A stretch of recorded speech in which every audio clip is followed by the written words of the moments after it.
Hello everyone, Steve with West Virginia Cabin Living.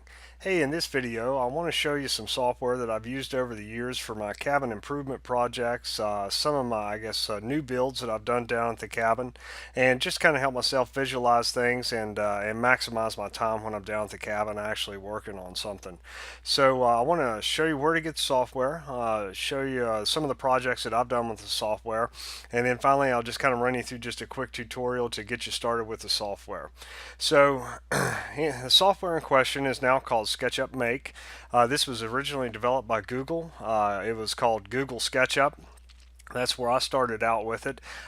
Google stopped development any further and Trimble picked it up. Trimble still has a freeware version on their website that you can download, and it is now called SketchUp Make. So to find the software, what you would want to do is just Google download SketchUp Make. This is the page that it should take you to. It's going to ask you for your email address and a few basic questions, and then you should be able to download.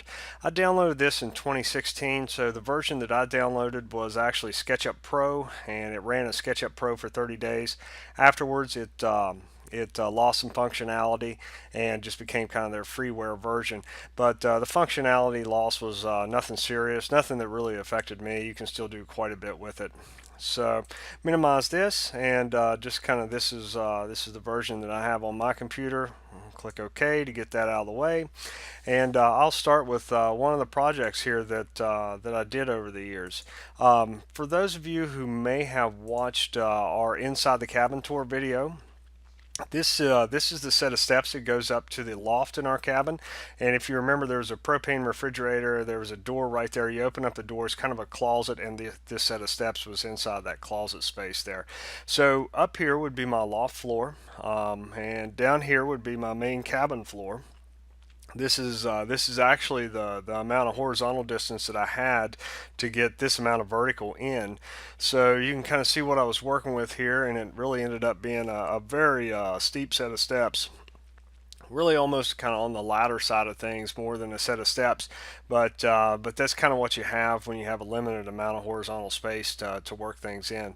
But anyway, I drew all this out, and got kind of my rise worked out. You can see here I'm 1 1/8, and it's the very bottom one here is 1 1/16. So basically I had them all even. You're not going to notice that on a set of steps like this. And I had my diagram printed off, went down, started cutting boards, put everything together, put all the rungs in the steps, everything, packed them inside, screwed them into place. They fit perfectly. So just kind of give you an idea how I did this. I mean, I took all my measurements first, and you want to be very, very careful in taking your measurements and make sure you get them correct. But I'll kind of show you how I did this and find my protractor here real quick. So this was a 2x6 that I used as, I guess, one of the stringers there on the steps. So I'm just going to measure from it 90 degrees. And if you watch in the bottom right hand corner of your screen, I'm going to type in 90, and then I'm going to hit enter. It's going to put this this guide right here, this dash guideline right here at 90 degrees to this board. So this would be like this board is square right from the hardware store. So really it's what I want to know is what angle I got to cut here to meet my cabin floor. So again, so what we can do is measure. I'll start my measuring right there, come down the guide, click, and then I'll come over to the cabin floor where that stringer meets the cabin floor. And if you can see over in the bottom right hand corner, it's 27 degrees.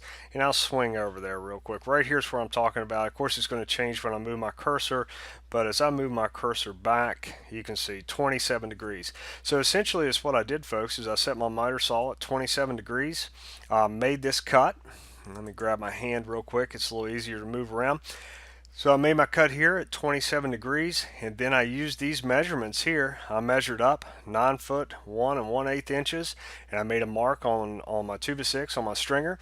I measured from this point here up, and I measured 7 foot 11 5/16, and made a mark, took a straight edge, connected the two. Of course, that's a very, very steep angle there. You're not going to cut that on a miter saw. Took my circle saw, cut that, and again put everything together and packed it in the closet, and it fit perfectly. So just some idea of what you can actually do with this software. And these guides just kind of there for reference purposes. Feel free to grab your eraser when you're done and delete them, get them out of your way, and clean up your drawing. So those were the inside cabin steps.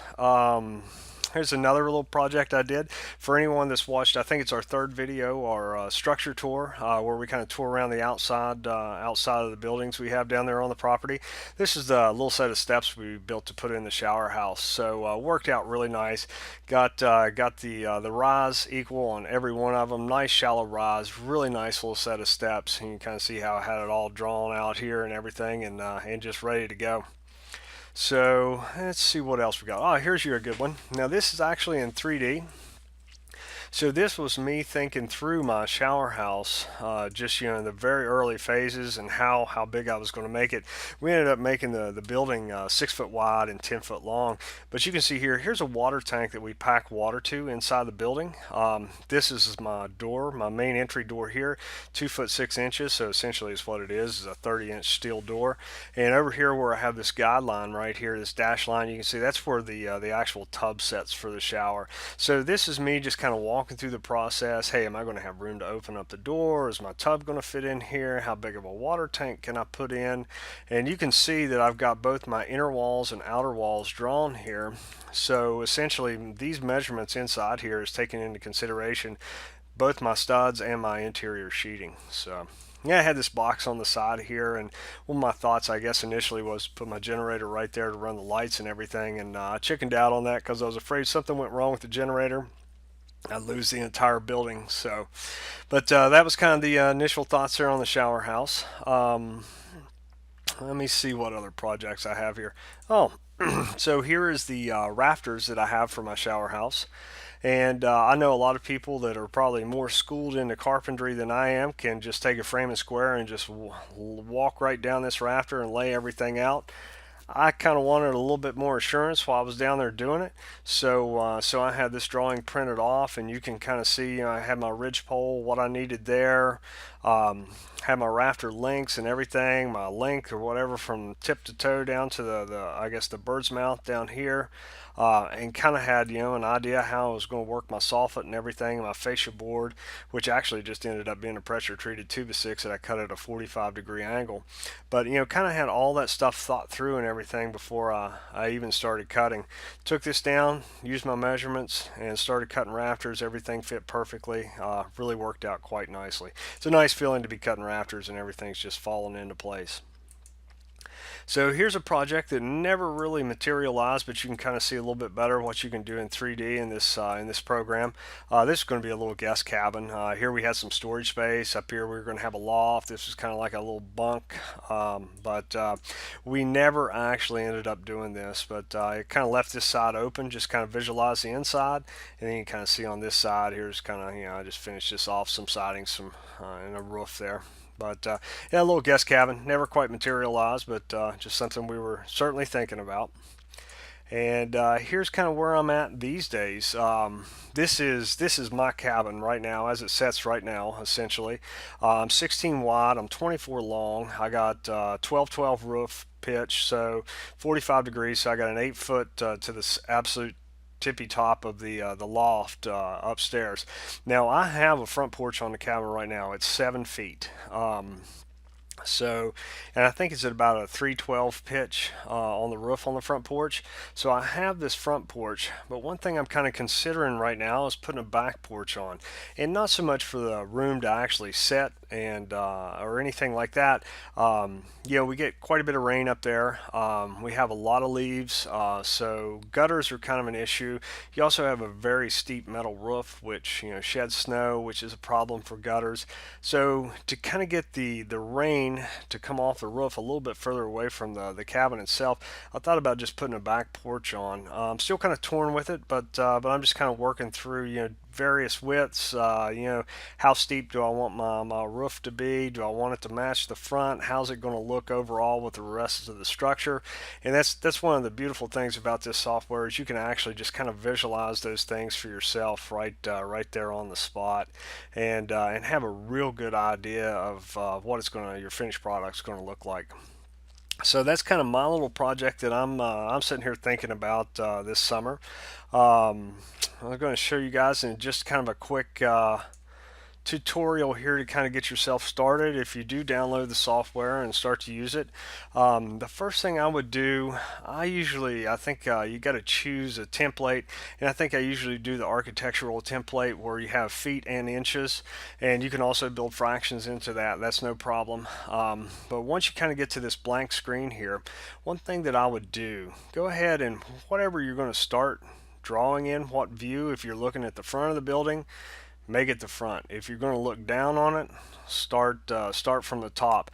That way when you click on these views later, you're actually getting the view that you're looking for and it's not backwards. So let's just start out with my cabin's floor plan. So I'm going to click top view.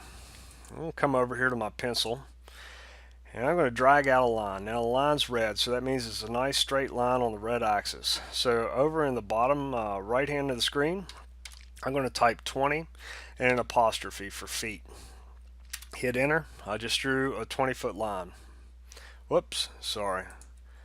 I meant to draw a 24-foot line. Sorry about that. Now you guys see how to use the eraser there for sure. So 24 apostrophe enter. There you go. We just drew a 24-foot line. Now I'm going to draw a 16-foot line. And I'm going to come back and I'm going to draw another 24 and connect the dots. So here we go. I'll zoom in, just scrolling on my mouse. Grab my hand, kind of reposition myself there a little bit, and there would be essentially the floor plan of my cabin. We'll grab a measuring tape and just kind of confirm. There we go, 24.